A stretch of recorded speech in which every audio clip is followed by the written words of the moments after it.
Hi guys, welcome back to On the Verge podcast. Me, myself, official lead, and Carl from On the Verge. okay. And also, guys, if you're seeing this on TikTok or Instagram, make sure you go over to On the Verge UK on YouTube so you can see the full podcast. And make sure also you follow Carl because he'll be giving you times and dates of when we'll be uploading them. So let's kick this one straight off. This one, what we're going to get into now is the parents that are suing TikTok over children's death. They want answers, basically. So let's get straight into it. Four bereaved British families have filed a lawsuit against the video sharing platform in the US and its parent firm, ByteDance, over access to their children's social media accounts. They told the BBC's Sunday with Laura Kusenberg's programme that access could clarify what had led to the deaths, with one mother asking, why hold back from giving us the data? How can they sleep at night? So I'm guessing TikTok are holding on to information what could possibly lead to the cause of this death. These four deaths, should I say. The wrongful death lawsuit claims Isaac Keenavan, 13, Archie Battersby, 12, Julian Jules Sweeney, 14, and Mia Walsh, 13, all died from injuries suffered while taking part in an online challenge in 2002. That's crazy. I'm going to keep carrying, but 4 children died from this one challenge. The family of Archie pictured Isaac. The families of Archie pictured Isaac, Jules, and Maria are claimed their children died after doing so-called blackout challenge on TikTok.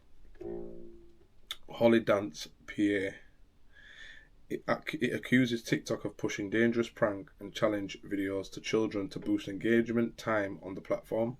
The family of Isaac, Archie, Jules, and Marie are claimed their children died after doing a so-called blackout challenge on TikTok. According to TikTok, it does not allow content showing or promoting dangerous activity or challenges, and it proactively finds 99% of content removed for breaking these rules before it is reported to the firm. During a group interview with a parent of each of the 4 children, Isaac's mother claimed the platform still allowed harmful content, including challenges. Lisa Keenavan told Sunday with Laura Kusenberg that TikTok issued the same corporate statement every time stories on the topic appeared in the media. It is an insult, she said, adding that the families were seeking accountability. I relied on that request to the police that I wanted Mia's data scooped from her deathbed, which is what I was. I relied on, and that I was wrong. I was so wrong to rely on that. So basically, it sounded a bit confusing already, but this is a statement from her to the police saying, look, we relied on this request, and she feels so stupid for relying on that request because she didn't get it, which is very sad, to be fair. Her son's final video showed him laughing each time he passed out, she told the programme. He has been influenced by something or someone who has watched these challenges on TikTok, she said. March the 8th, 2002 had been a very ordinary day. We came home, I was cooking dinner, he was upstairs. He was a bit of a particular joker. He was a bit of a practical joker. When I called upstairs for dinner, he didn't answer, so I didn't think it was unusual. Then the third call to him, I got desperate, and there was no answer, she said. So I went running down the stairs, I got a hammer from the garage, I went running downstairs, I got a hammer from the garage, I went running upstairs, bashed the door down, and there he was. I found Isaac unconscious. He died the following day. So his door was locked. I've got a lot to say about this, but anyway. One of his videos had a TikTok emblem at the bottom, but police did not know if it had been posted to the site as they didn't search the history back any further, Miss Keenavan said. So I am left with what did he do about those videos? Were they posted? Now this is a statement from Joel Sweeney's mother, I believe. Hearing you speak, Liam... No, this is not Joel's. This is Mia Walsh's father. Hearing you speak, Liam, Mia Walsh's father, takes me straight back to that night. I said to the detective that night, sitting there with Jules' body in between his dad and I said, take Jules' phone and use facial recognition and set yourself a pin. Wow. When she left Isaac's download the app during When she let Isaac download the app during lockdown, she said she had thought TikTok was safe and fun, with users taking part in innocent challenges, including the bottle flip, the floss, the ice bucket challenge. Mia's father said his daughter asked him to download TikTok, and approximately 6 months from that point, she's dead. Wow. Liam Walsh described telling police, "I want her data scoops about 15 minutes after first seeing her body, because nothing else makes any sense into why this child should end up like this. Nothing." Mr. Walsh told Laura Kusenberg, "I relied on the request from her deathbed, which is what it was. I relied on that, and I was wrong. I was so wrong to rely on that." Ellen Room, mother of Jules, has been campaigning for Jules Law to give parents the right to access their child's online activity after they die. Oh, mate, I've got so much to say, but you know what? It's so techie. She told BBC programme there were vast similarities about how all 4 children took their lives in a very similar way, and we all believe it's something to do with TikTok. Miss Room spoke after Mia's father had recounted his daughter's death, telling him, "Hearing you speak, Liam takes me straight back to that night. I said to the detective that night, sitting there with Jules' body in between his dad." I'm sure I've just read that. Yeah, that was in a statement, yeah. Yeah, that was in a statement, okay. Deputy Prime Minister Angela Rayner said what children were subjected to online was really dangerous. She said officers told her they would not tamper with the phone, but later could not gain access.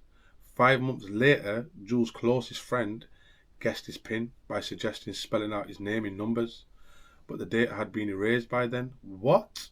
Miss Room said. Earlier in the programme, Deputy Prime Minister Angela Rayner was asked if she thought it was safe for children to be on TikTok in light of the family's lawsuit. She says, "I worry about that, and my heart goes out to those families. I'm a mother myself, and when you hear about what happens and what children are subject to and what they can see online, it is really dangerous." It's one of the reasons the Online Harms Bill, which will come into effect in March, is so crucially important, because our children do need protecting from that.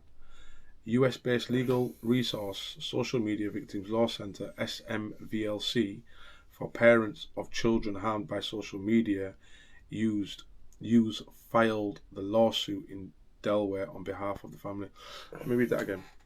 US-based legal resource Social Media Victims Law Center for parents of children harmed by social media use filed the lawsuit in Delaware on behalf of the families. I get it now. Yes. Okay, and that's it. Yeah, that's it. Now, for me, right,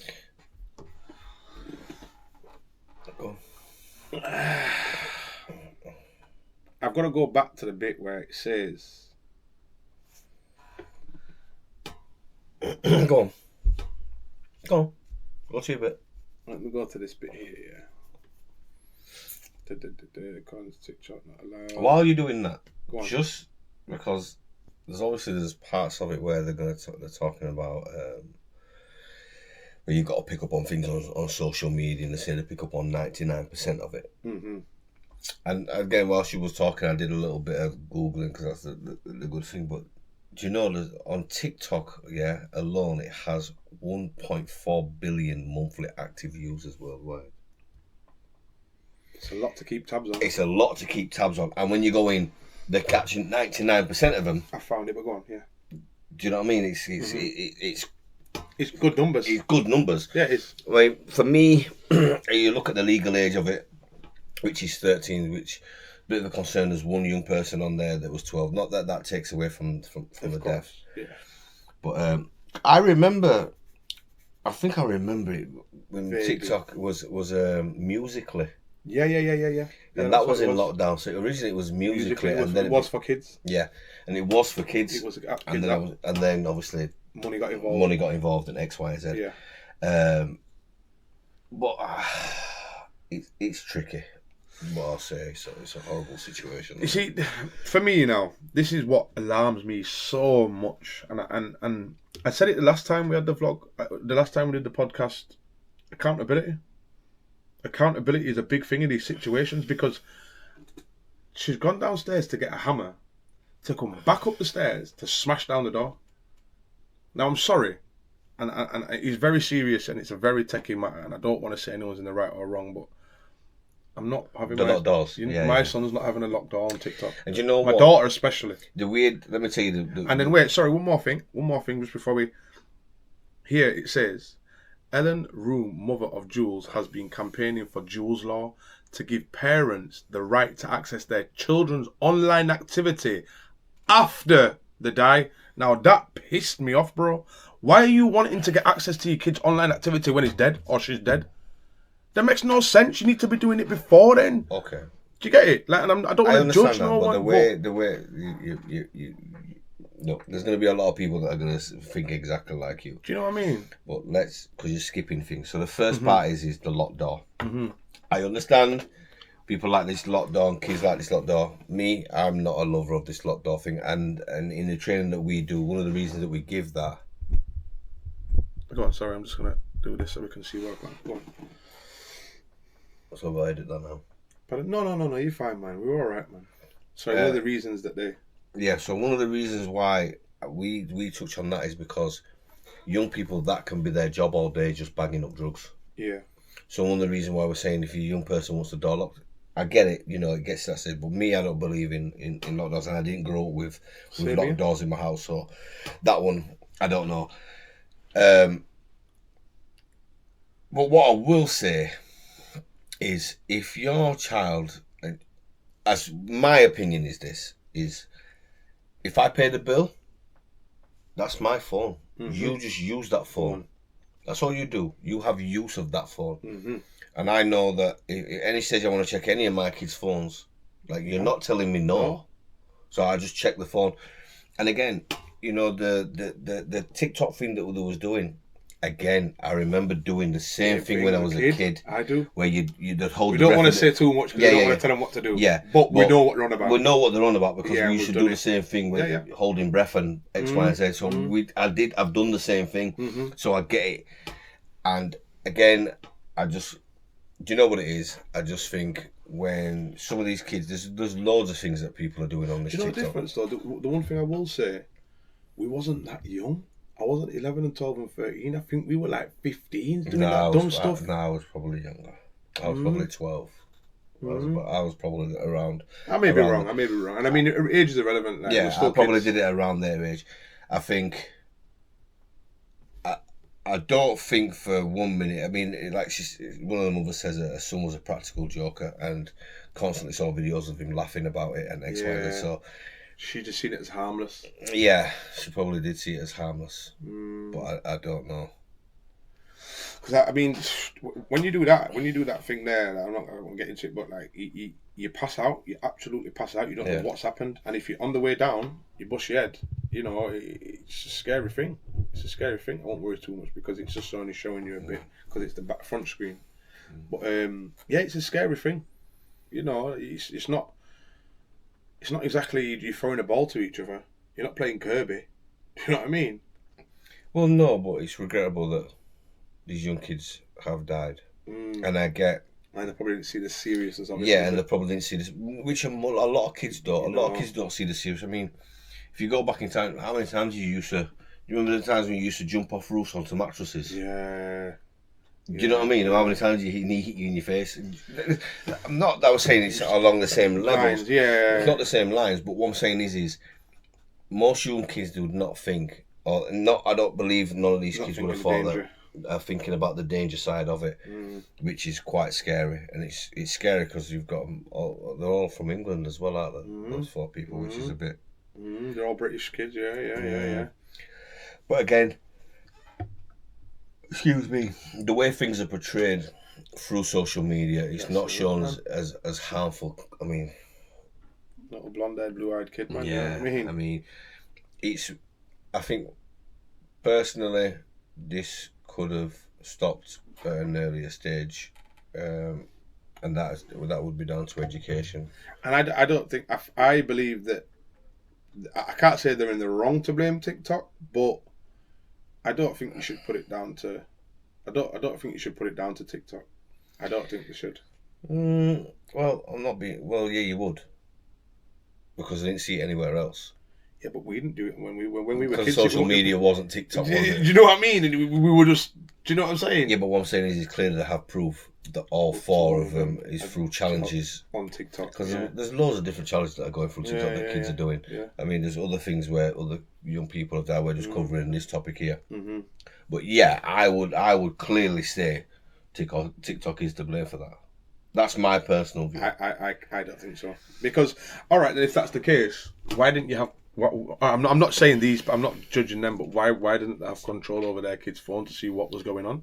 Well, you know, you don't know, do you? You're never going to know the answer to that. Yeah. Like, look, parenting is difficult. It is. There's no and right there's no perfect way of bringing up your child. No right all of us make mistakes. Yeah. So, I'm not... Of all the children that are out there that have probably been doing this challenge... Unfortunately, it's very unfortunate. I just think that if education is key, maybe because, like anything else, one of the kids had done it numerous times and was laughing about it. Mm-hmm. So obviously, you were passing out, going around and laughing. So you see no harm to that. Yeah. Do you know what I mean? But then obviously it's just gone that little bit too far. And do you know what? To be honest with you as well, a lot of these challenges what I put on TikTok, it's not actually TikTok themselves that are pushing them out there. It's people that have found something to do and it's trended. You know what I'm saying? So then it's just been become a everyone wants to do it now kind of thing. But they are pushing it. But then their argument is still true effect in it, because they're saying if TikTok picked up on the trend and cut it off, then no, these kids would do it. Yeah. So again, there has to be some form of accountability from TikTok. I get that. I say the one wrong thing is they didn't give them access to the data to see what actually happened. That's where TikTok should get sued. Well, my personal view is this is depending on what the email has been used, because a young person can't have the email. Like, social media is 13 years old. Yeah. So you have to be 13 years old to use social media. So depending on whose email address they've used, then they would be able to get that data anyway. But then, do you remember we read the bit where they said that the kid's friend actually guessed the password, and all the data had been erased. Yeah, which was a bit odd. So that is a lawsuit there. I believe. I believe they can be sued there. You know, because if my child's passed away, unfortunately, and the last time we had any evidence of what happened is on this app, and you don't want to give me access to it. Hold on a minute, but can I also say you've got to remember on your depending on what phone he's got. So let's just go with Apple. Yeah. There's a way, if you put the code in so many times, it erases everything in your phone anyway. Okay. I say I'm not aware of that. Yeah. So I don't use it often. Yeah, so you can set it. Whereas if someone puts it in 10 times, it will erase everything in the phone. Yeah. So you can't. Not that I'm saying that's the case. I'm just saying that it's possible that there's a possibility. However, TikToks will still have that information anyway. They'll still have it. Like, it's not gone. It's not like I've got to search through 1.04 billion. How long have you been using TikTok? Would you say? Because you don't use it like a fucking user. How long have you been on it? Then? How long have you had that app? I'm not. That's what I'm on about. So like for me, it's like through the business. That's what I mean. So how long have you How long have you known of it and actually just got onto it? I mean, I've known of TikTok for a while. I've known of TikTok since. What do you think of the app overall? Do you think it's a good app? Do you think Okay, so from what you see, everybody has a difference of opinion. So I'm not a social media guy. Of course, I know that. Do you know what I mean? So for me, it's neither here nor there. And the reason why I'm not a social media guy is because, look, I'm not saying I'm a private person, but at the end of the day, my business is my business. And I'm not interested in nobody else's business. So therefore, I don't need social media. The only people that I'm interested in are the people that I know, that I like, that I get on with. Yes. And the only people that I want to see anything in my life are those people. Now, I understand you need the power of social media through business, like through on the Verge. Yeah, that's different. That's different. You're going to interact with people that maybe comment on your videos. Yeah. But you're not going out here to find. But for me, I'm a little bit. I'm just not a social media. I'm not. To be fair, I'm surprised I got him on here. Actually, I'm surprised we're actually doing this. No. I don't mind that because there's a concept behind it. But as far as social media, it's like not. I'm just not the social media kind. The only reason I asked because what I've noticed on TikTok, you've got a lot of these big influencers and content creators that making a lot of money, have a lot of power on the app, because they can shut down your account because they've got so many people following and watching them. If you say something wrong about them, they can just say, right, go report that guy, he's doing my head in, and he'll get you shut down. Now, I think, me personally, I think TikTok is like it's not a positive thing in certain situations. Like, for some people, they use it in the right way, but I think 60 to 70% of content creators that are making a lot of money and have a big presence on this app, I don't think they're using it to their potential, to their full potential, and helping, because it could help a lot of people out, you know what I mean?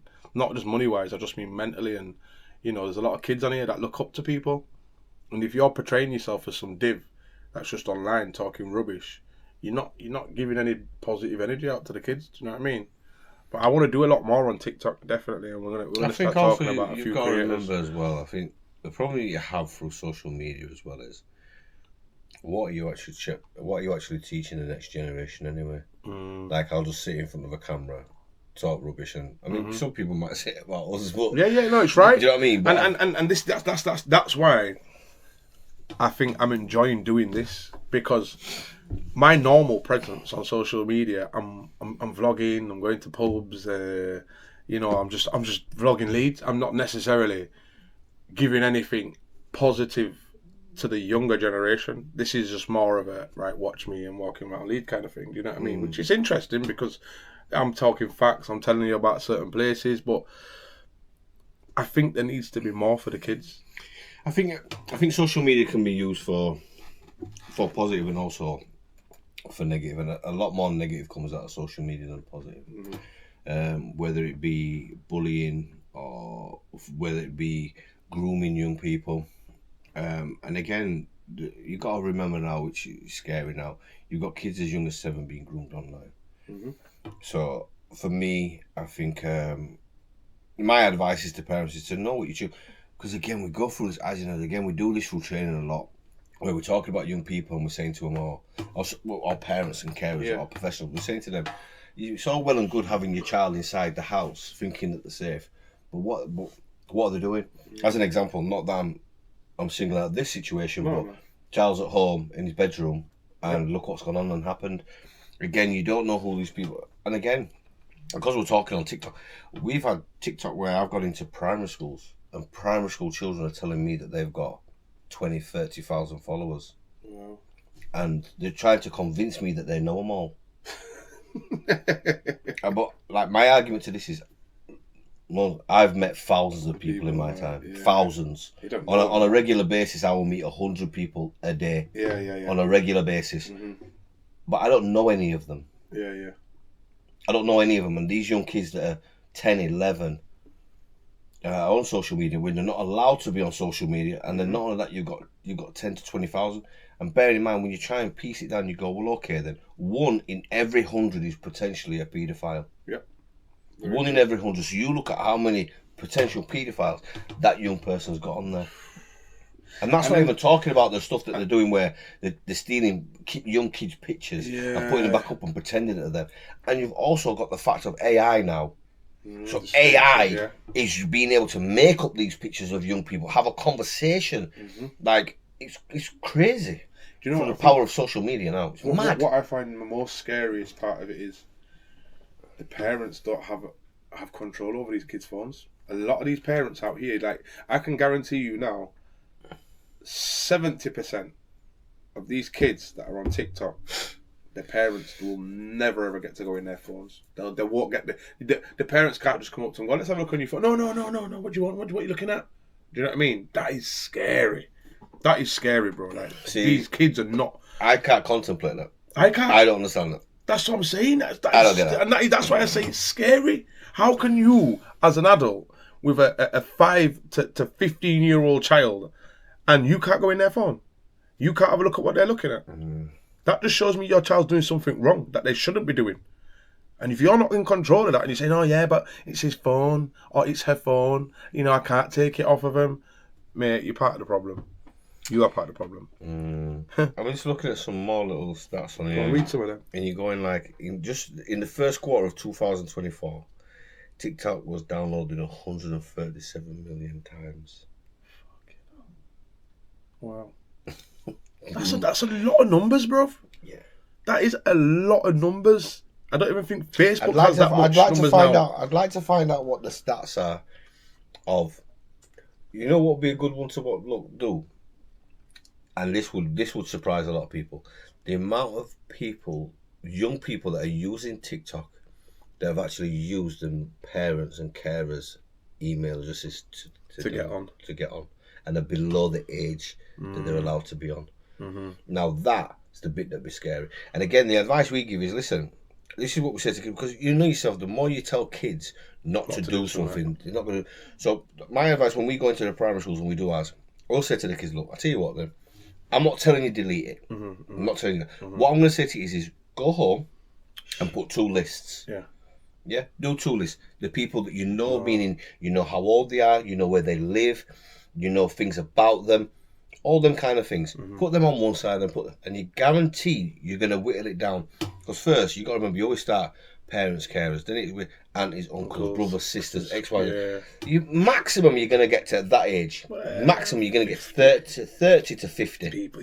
Before you start running out of family members and people you know. Then you start. This is where you have to be careful.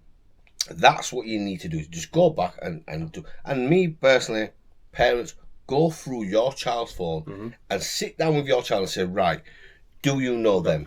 Do you know them? Do you know them? And look, especially with some of these games that are getting played now, your Fortnites, your FIFAs, you have to understand this is. So imagine now, my son is 10 years old and he plays with his school friends who are 10 years old. Let's just say they're playing FIFA. Then all of a sudden, what happens is his friend at school has an older brother that's 15.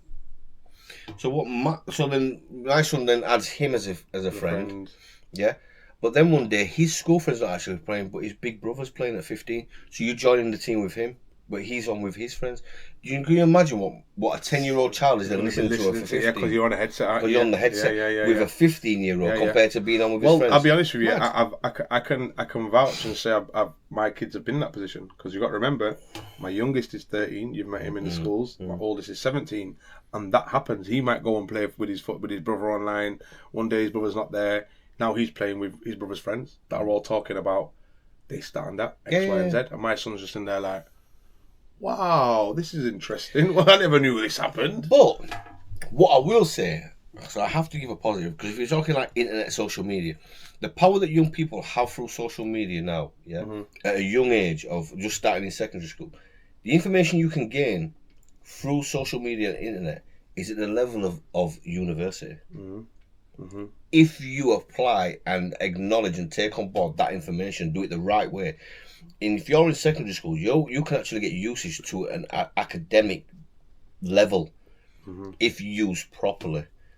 It should, again, and that's it. It's proper use, proper use, isn't it? And it comes down to parenting and accountability, because a child's brain will not naturally go to the positive things of the internet. They're going to go to the negative. They're going to look at girls. They're going to look at drugs, or someone smoking a spliff, or do you know what I mean? And that, because they don't know what it is. I mean, you shouldn't. They shouldn't. They shouldn't. But you shouldn't be able to access those things. I know, but it's like, watch this. I'm just going to open my phone now and just go onto TikTok and see what the first thing is that pops up. But obviously with my search, it may be different. You might see a girl with a big batty circuit. Let me see though. So this is For You page, yeah? We'll just let it spin. I don't know if this is a glitch, but it's literally showing. We've got a glossy 2 people battling. You've got Harvey, I've dumped this sofa, and he's decided to Harvey Price for these moments. Like, what a day. Do you know what I mean? Like, and for me, it's humiliating Harvey, who's Katie's son. We all know who that is. Do you know what I mean? And it's not positive. Welcome to my These are my people. Do you know what I mean? Like, and it just shows you what's being pushed out to the kids. And another thing about this app as well, this is why Donald Trump tried to shut it down in America, because what China are doing, if you go to China and buy a phone in China and download TikTok in China, you will not get any bad shit on there. Everything is legal, above board. You won't see any drugs, you won't see anything to do with women, And it's a known fact. I've seen it. Someone do it. They've gone to China, bought a TikTok, bought a phone, set up a new TikTok, and it doesn't show anything negative. So when you come to America and England, they're giving you it all. So if you look at how TikTok monthly users worldwide has increased, so you got January Active 2000, users. active. 2018 was 55 million. That was in January. December 2018 was 271 million. Fuck, we boosted it by 200 million, 220. Fucking hell. Wow. What was with this swearing? Sorry, it's just amazing. December 2019, 508 million. July 2020, 689 million. September 2021, 1 billion. And it's just increasing. Increasing May 2024, 1.4 billion. Okay, now 1.04. Out of 3.96 billion monthly active social media users worldwide, 26% use TikTok at least once a month. Out of 5.4 billion internet users world, 19% are monthly active TikTok users. That's just America alone. That's not even going everywhere else. Because look, it's everywhere. Asia Pacific, Middle East. Yeah, it's a lot. It's a lot of users. The app is very, very active. You know, but listen, I think that's worth a delve into next week. Yeah, I think it's worth I think social media is worth a big delve. Yes. Definitely. So listen, we're gonna move on to the next one. Yeah, but I'm just gonna very quickly. Let's just press pause 1 sec. Guys, we're back. Okay, who remembers the farmer that was charged with murder? No, it's this bit here. Look, charged with murder following the death of the 16-year-old boy, would-be thief Fred Barras, and the wounding of 29-year-old Brendan Fearon with a shotgun. So, the title of this one is Ex-Criminal Says He Deserved Double Gunshot Wounds in Tony Martin Farm Robbery. Wow. Okay. A reformed criminal has relived the night he thought he would be killed after he was shot by Tony Martin in 1999 following the farmer's death this week. So the farmer's died, so it's been resurfaced. So let's get right into it. Martin was charged with murder following the death of 16-year-old would-be thief Fred Barras and the wounding of 29-year-old Brendan Fearon. So I believe it's Brendan Fearon that's the one that's coming back around saying he's reliving it. In an interview with the Daily Mirror, Fearon said he thought he would die that night at the hands of then 55-year-old farmer. He said, I thought I was going to die, but I kept thinking of my kids and had to get to safety. Brendan Fearon was shot in both legs by Tony Martin in 1999. The reformed criminal told how he fled Norfolk Farm, escaping down the road where he found an elderly neighbour who phoned an ambulance. He said, at the time I had no idea. Poor Fred Barras was dead. The farmer didn't raise the alarm. He left me to my own fate, and I deserved that. Wow, so he's saying he deserved it. Fearon, who spent a total of 14 years of his life behind bars, told the paper that he did not blame Martin for his injuries or the death of his teenage accomplice. It must have been scary for him with intruders. He'd been done so many times before, so you can't blame him. The now 54-year-old said his comments come after the death of Martin on February the 2nd. Martin served 3 years in prison after the shooting at his home in Emeth, Hungate, Norfolk in 1999. Because it'll go into this bit that I do, isn't it? So it's funny how people go back and go, yeah, I deserve that. Well, to be fair though, he's just been real, isn't he? He's just been honest. Like, because if someone comes to his house and he's been robbed several times, you just take it into account. Like, look, I don't. But so again, because this was 1999, I remember it because there was a big outcry about it. Because again, there's that ruling, isn't there, where you're allowed, if you're in fear, then you're allowed to protect yourself. But actually, it has to go within reason, doesn't it? That's the thing about. Didn't the guy turn around and run? Yeah. So what happened?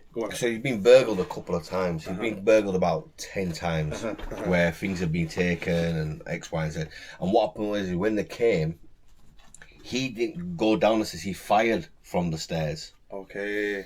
Do you know what I mean? And then they've both gone out of the window. Right. Now, when they've both gone out of the window, obviously one's died. And the other guy has obviously got away. Now, when they did the trial, So you got to remember, there's a thing called reasonable force. Mm-hmm. And this is the bit where people have to remember of reasonable force. So, if, say, for instance, someone comes to burgle your house, which I know you're going to have an opinion on. Mm-hmm. If someone comes to burgle your house and you chase them away and they go beyond your garden, I think it's beyond your garden, and you continue to chase them down the road and then you catch them and then you beat them and you actually cause serious harm or you kill them, you can be charged with that offence. Mm-hmm. I remember another one actually. Yeah, because you've got to think the reasonable force is within the parameters of your house. Mm-hmm. So you have no fear if the man's run off. Yeah, you should be able to go retreat back to your house. Yeah, so, you know what I mean? Now, at the time, the jury actually said, the jury was directed and said, listen, you can charge him with manslaughter if you believe reasonable force was in there. However, the jury came back 10-2 and said, no, it's murder. Yeah. Also, the firearm that he was using was illegal because he was a farmer. He had a pump action shotgun. Okay. It wasn't just a normal shotgun, it was a pump action shotgun that he said I don't think he had a license for that, and he said that he'd found it. Yeah. Well, yeah. I want to find one. I'm joking. But then obviously when he went to the appeal and they had the 3 judges, they said that he had a paranoid personality disorder, obviously exacerbating into depression because he'd been burgled that many times. He was in fear of his life, which, if you'd been burgled 10 times, I'm sure you'd be paranoid, yes. And you know what I mean, and there'd be things that's going on. Alone. Yeah, he'd also been diagnosed with Asperger's syndrome as well. Mm-hmm. So after that, then what they did then is so on that bit, they then turned around and said, well, they reduced it on his appeal and and sent it to manslaughter, and then he did 3 years. Wow. So, but originally he did get done for murder, and I remember it. So it was 50-50. It was quite an uproar because there was some people saying, "Nah, listen, they've gone to burgle his house, blah blah blah blah blah," but then there was other people saying, "Well, listen, murder's murder." Mm. So it's always going to be dependent on what side of the fence. I mean, for me, you're actually on, innit? As an outsider, as a member of the public looking into the case, I believe it's murder because the kids was running away. I would say it's murder, but then, like what you say, this is the 10th time it's happened. Is he trying to make sure they never come back again? Do you know what I mean? And there was another one. Do you remember the other one with the guy that chased the guys off on the motorbike? Yes, yeah, that was on telly, yeah. Yeah, that one was fucking serious because he chased them from his house and he chased them all the way to wherever, and but the other thing about this is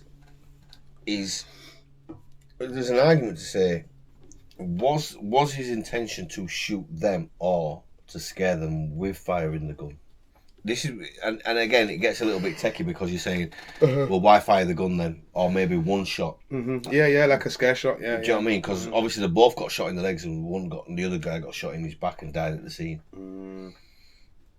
So it's techie because what level will you go to protect your this home? Is a big factor because standing on the farmer's side and thinking as the farmer, I'd want to lick you down, bro. I want to kill you. Like, you come to my house now, this is the 10th time it's happened. Like, I don't want you to come back. So I'm going to have to do something to make sure you don't come back. Do you know what I mean? Because I guarantee you no one's going to go rob the house again now, is that? You know, when you got out 3 years later. Do you know what I mean? Yeah, but again, it still gets techie, doesn't it? Because, as an example, for you and your house, you're in your house protecting your children. Mm-hmm. So probably that's where it's heightened, isn't it? Yeah. Whereas this guy is by himself. But then there's the fear of the fact that he lives on his own and he's a 55-year-old man. Yeah. So it is techie, that. It is. Like, it is. Where do you draw the line to say? I mean, most people will watch. And I mean, this. I'm just looking at the picture now. Most people will watch this and go, "Nah, man, you break into my yard, I'm going to deal with you." Okay, you're entitled to that. You're entitled to do that, but you have to understand there's ramifications. Yeah, because I think that's his house at the back there. Because if you do it, then there's ramification of that, isn't there? Mm-hmm. Mm-hmm. I mean, there's no getting out of it. So if you're willing to take that risk, then you, by all means, you can do that because it's just one of those things, isn't it? But I just think, I don't know, it's a tricky one. But what I will say, so this is the gaff here. But what I will say, because his house was run down, they kept burgling it. Yeah. It was run down, but obviously, most of his family, look at him on the M62, just refused to sell his house and built around him. You know what I mean? But it's one of these things where it's always going to be techie, and the fact that story, isn't it? Yeah, and do you know what it is as well? I think the other bit that is not mentioned there, which is really weird, is the Fearon guy was actually given £5,000 compensation. Wow, I didn't know that. Yeah, for his injuries, he was given £5,000 for his injuries. Only £5? Yeah. However, he's now come out years later after this guy's died. So, what, 20 odd years later, and now you're saying, well, actually, no, I deserved it, and this is a burglar or ex-burglar who's now saying, no, 14 years. Yeah. No, he did 14. He spent 14 years in prison. Yeah. Of life as well, yeah. So he's an ex-criminal who's then come out and gone, actually, I deserved that. Yeah. Which then shows you a lot about all these people that change their lives around and know the wrong that they've done. Because you've got the flip side of it is how scared could Martin have been? Not Martin, sorry. Yeah, is it Martin the farmer? The farmer. Tony Martin, isn't it? Yeah, Tony Martin. Yeah, how scared must he have been?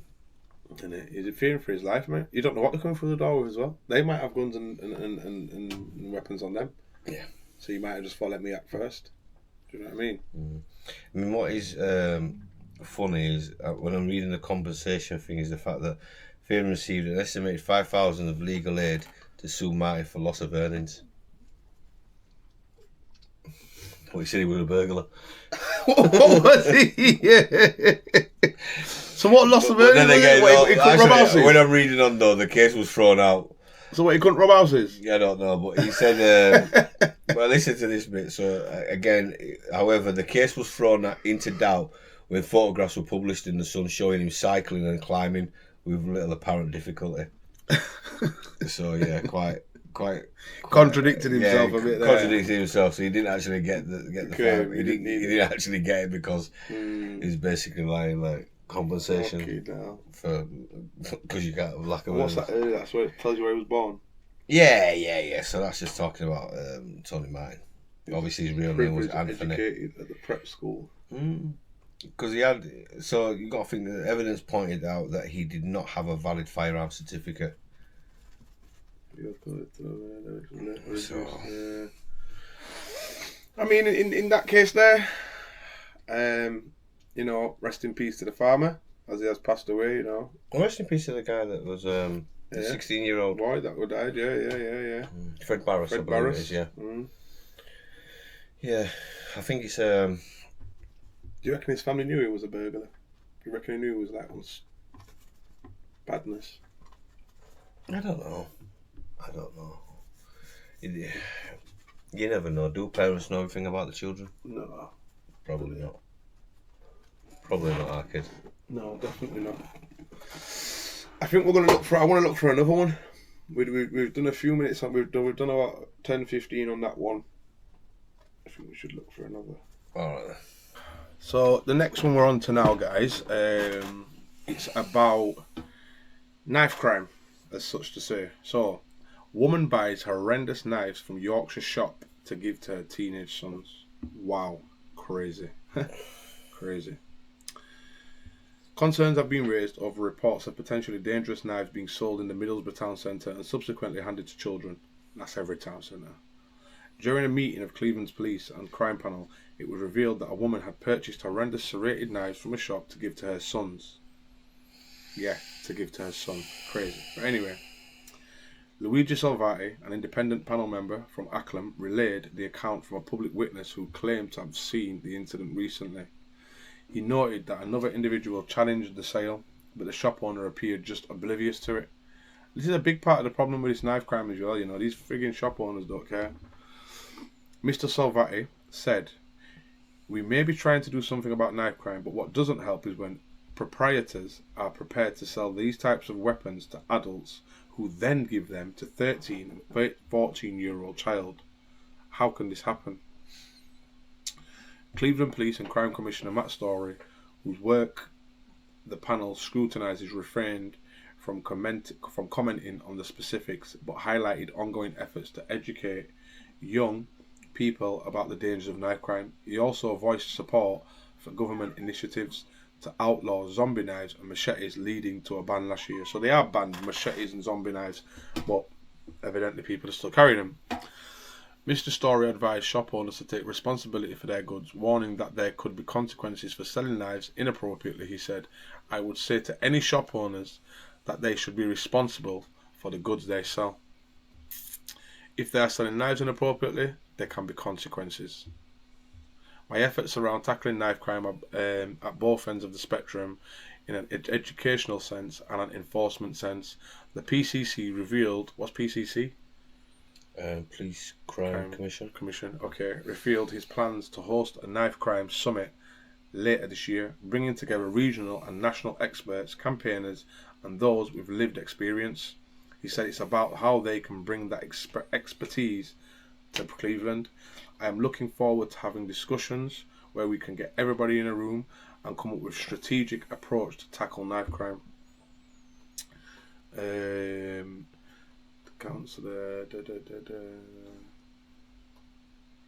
Councillor Norma Stevens suggested that photographic ID should be required to purchase knives, and that trading standards test purchases in stores could be another avenue for authorities to explore.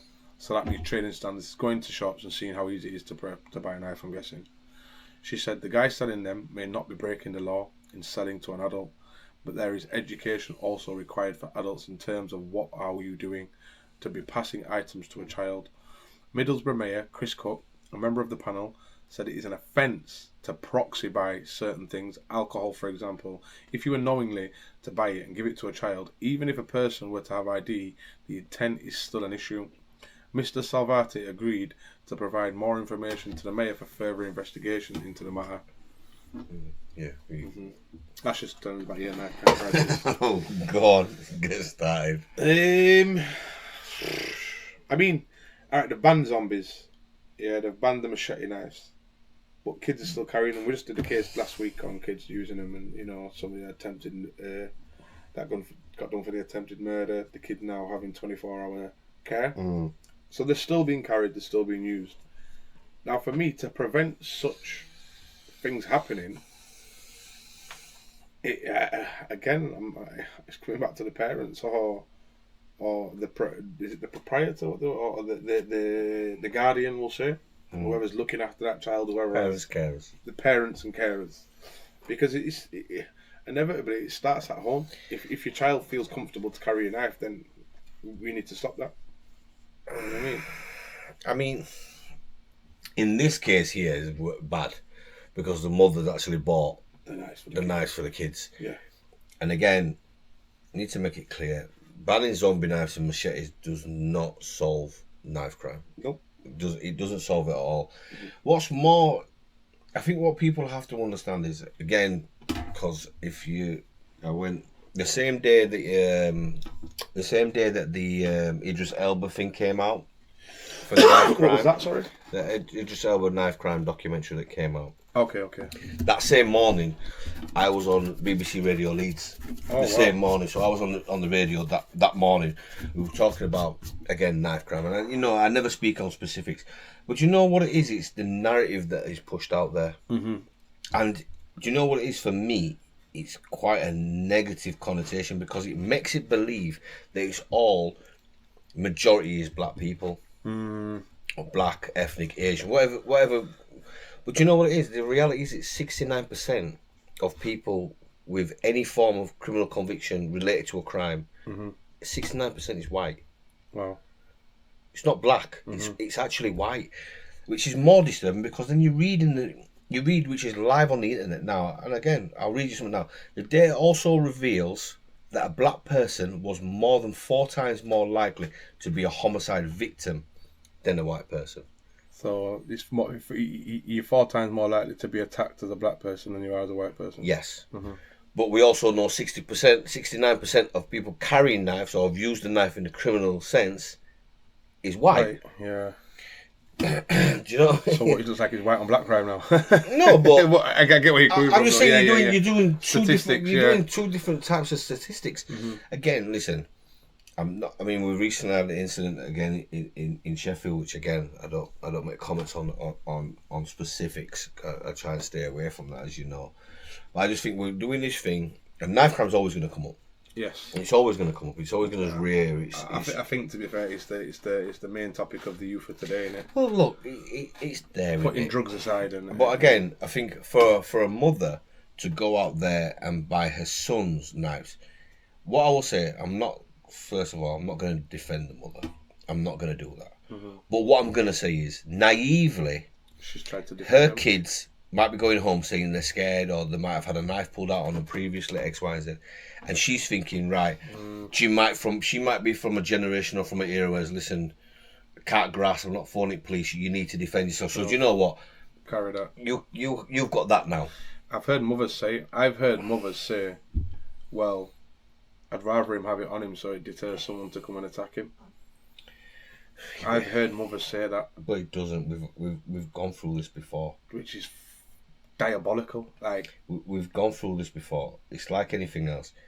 If I know you as a certain person carry a knife, I'm not going to come and fight you with my hands. Oh yeah, no. Never. It's very simple. Mm-hmm. And again, a lot of people have this narrative that it keeps you safer.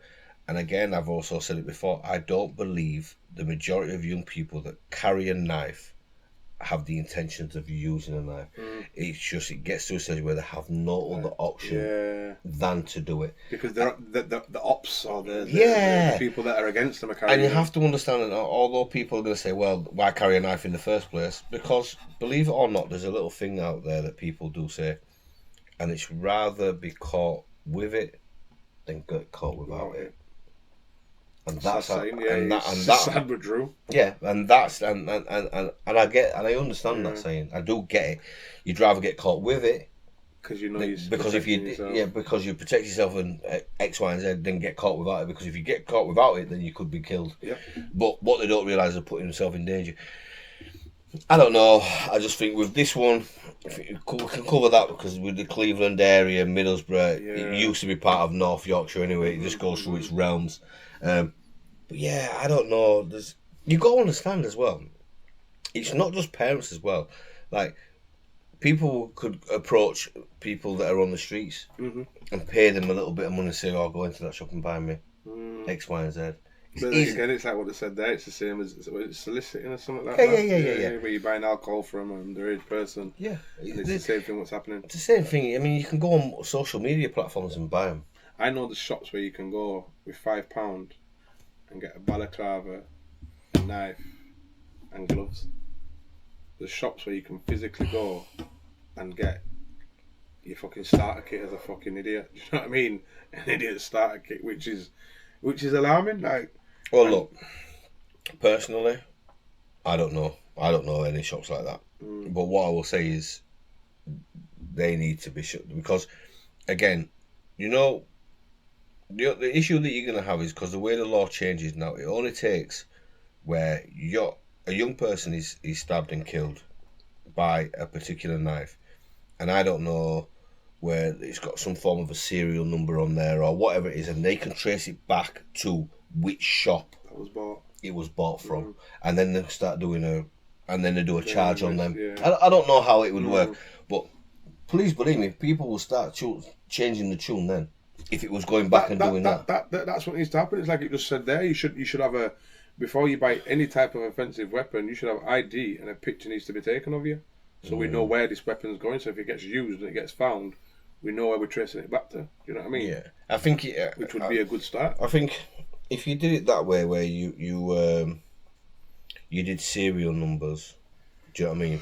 Where there was a serial number lasered onto the knife or whatever. Do you know what I mean? And then obviously where they're buying them from, which is wherever they're buying them from, and then they go right. Well, this batch here went to that shop and this batch there went to that shop. Do you know what I mean? And then when someone comes in to buy a weapon, because look, for me, I'm not being funny. Unless you're a chef, and I mean you're not going to go to a divvy shop to go buy weapons, a certain knife. Like, look, I don't care what age you are. I don't care what age you are. You need to give me a reasonable answer to why you need a zombie knife. Yeah. Don't even know the band. Why you need why you need this particular... Any knife. If you're under the age... No, forget age. No, because age has a lot to do with it. Because if you live by yourself and you're going to buy a set of knives to go cook with and you give me that excuse, that's different. Then, yeah, cool. But if you're under the age of 16... Yeah, but there's certain knives where you've got to go, hold on a minute. Yeah. What the fuck do you need that for? Without swearing about it. Yeah. Like, I'm telling you, any age. I'm saying point blank, I'm saying any age. Yeah, because even as a big man, what do you need a zombie knife for? Yeah. Like, what are you doing? All right, you might say decorations. What are they used for? I don't know. Like a machete's more for like a gardener, innit? Or like... Well, machete can be for cooking. Well, yeah. But then what? No, that's a meat cleaver. Yeah, that's a meat cleaver. But what are you using a machete and I don't get it. I don't know. You can cut down trees or whatever it is. I don't know. I mean, if you was in the Caribbean, you might use it for sugarcane. Yeah. Do you know what I mean? But for me, I'm saying would be blanket ban. Yeah. Because what I'm saying is regardless of age, yeah, you need to explain to me why you need that knife. Mm-hmm. And on top of that as well, you've got kids that are going home into the mum's kitchen drawer and taking out a knife to go do a madness. Like they I mean, there is that majority. As a parent, there is some knives that are just used, which is normal, just kitchen knives. Listen, I get that, of course. That's not my argument. That's not my. Not that I'm saying that's okay. I'm just saying my argument for any person to walk into a shop to be buying a certain knife or certain sword or anything like that, you need to explain why you need that. Yeah, 100%. That's a big starting point, because if you're going to buy something like that, it's only for one purpose. Like you're going to cause harm to somebody.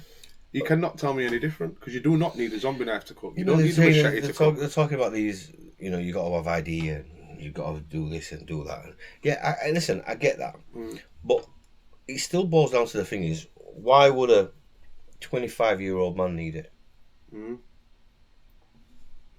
But you know what it is? It's like everything else, isn't it? It's money. Yeah. So no matter what you say, and they're going to pay their tax on it, and they've paid the tax to get them shipped in, and this, that, and the other. So yeah, I understand there's money, but I just don't get it. I don't understand why any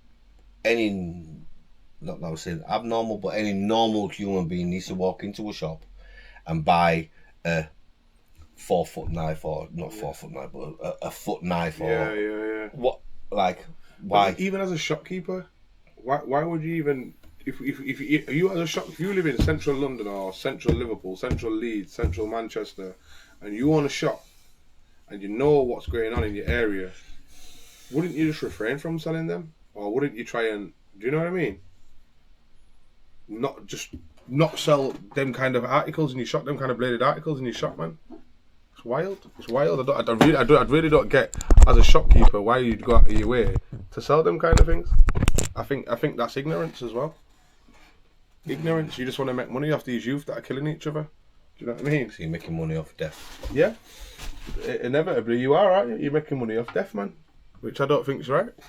I don't think's right, man. And I think they are part of the problem. These shopkeepers, they know what they're doing.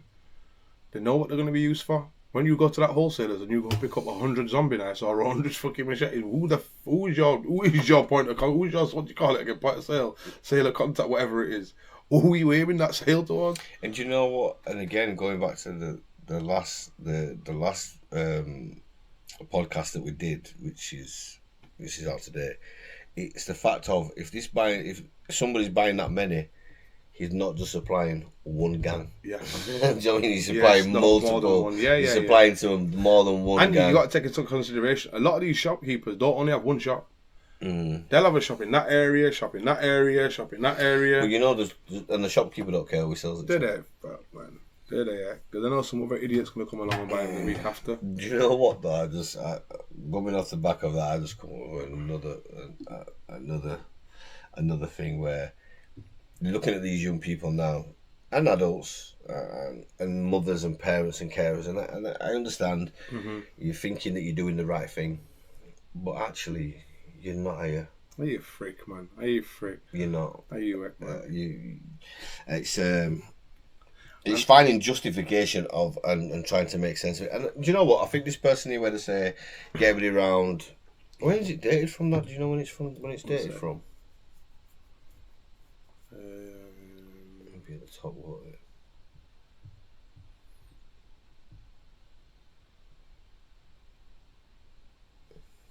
So, it'd be interesting to see who they're actually getting around the table. It would be interesting to see who they're actually thinking about getting around the table. But off the back of that, there's something else what you found a minute ago, yeah?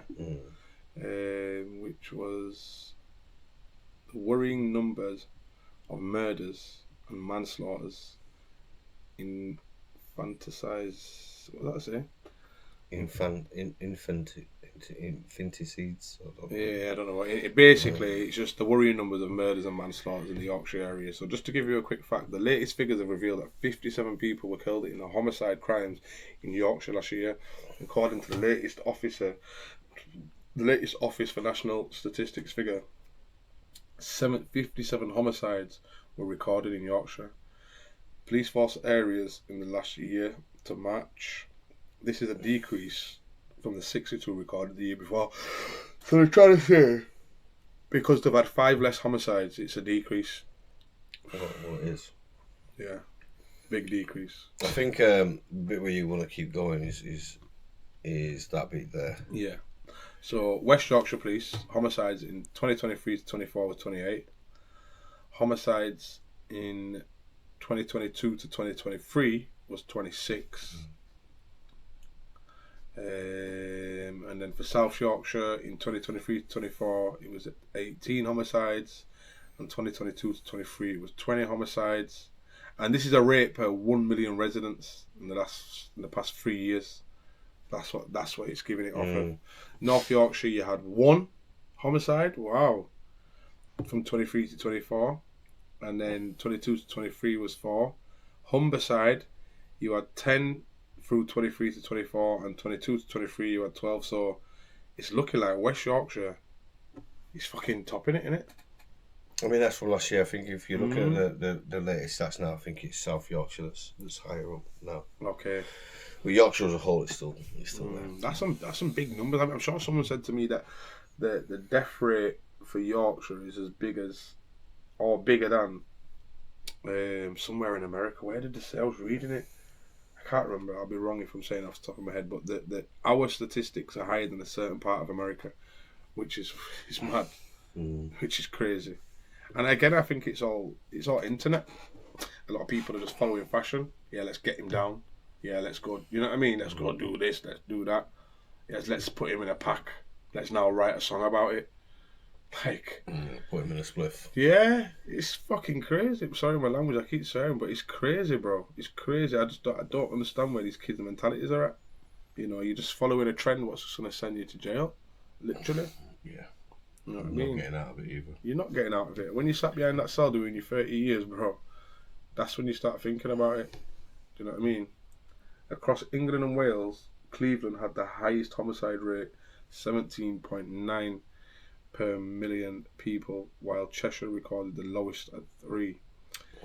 The victim count dropped by 3%, from 585 to 570 last year, with a rate of 9.5 homicides per million people, including 2020 to 2021, excluding 2020 to 21. Sorry, this is the lowest figure since 2016 and 17, when 538 homicide victims were documented. So it's dropping. They are saying it's dropping, but.